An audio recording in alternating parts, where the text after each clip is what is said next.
ಮಕ್ಕಳಿಗೆ ಉಚಿತವಾಗಿ ಕೊಡ್ತೀವಿ.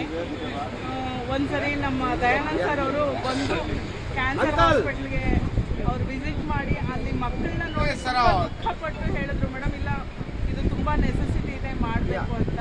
ಈ ಸಲ ಕನ್ನಡ ರಾಜ್ಯೋತ್ಸವದ ಪ್ರಯುಕ್ತ ಮಾಡ್ತಾ ಇರೋದ್ರಿಂದ ತುಂಬ ಜಾಸ್ತಿ ಯೂನಿಟ್ ಕಲೆಕ್ಷನ್ ಆಗ್ತಾ ಇದೆ.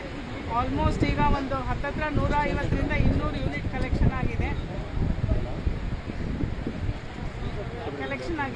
ಇನ್ನೂ ನಡೀತಾನೆ ಇದೆ. ಆಲ್ಮೋಸ್ಟ್ ಮೇಜರ್ ಏನಂದರೆ ಗುರುಗಳನ್ನ ನೋಡಿ ಮಕ್ಕಳು ಕರೀತಾರಂತೆ. ಅವರ ಸಂಸ್ಥಾಪಕರು ಬ್ಲಡ್ ಡೊನೇಟ್ ಮಾಡೋದು ನೋಡಿ ಅವ್ರ ಜೊತೆ ಇರೋರು ಎಲ್ಲ ಮಾಡ್ತಾ ಇದ್ದಾರೆ. ಒಬ್ಬರು ಕೊಡೋವಂಥ ಒಂದು ರಕ್ತ 3 ಜೀವ ಉಳಿಸುತ್ತೆ. ಸೊ ಇವತ್ತು ಬರೀ ಒಂದು ಬಿಸ್ನೆಸ್ ಅಂತ ಅಲ್ಲ, ಒಂದು ಜನಗಳಿಗೆ ಒಳ್ಳೇದು ಮಾಡಬೇಕು ಅನ್ನೋ ಒಂದು ಕಾನ್ಸೆಪ್ಟಲ್ಲಿ ನಮ್ಮ DS Max ಸಂಸ್ಥೆಯವರು ಈ ಕಾರ್ಯವನ್ನು ಮಾಡ್ತಿರೋದ್ರಿಂದ ತುಂಬ ಸಂತೋಷ ಆಗ್ತಾ ಇದೆ. ಇವರಿಂದ ಸುಮಾರು 1,000ವರೆಗೂ ಜೀವಗಳು ಉಳಿಯೋದು. ನಮಸ್ಕಾರ.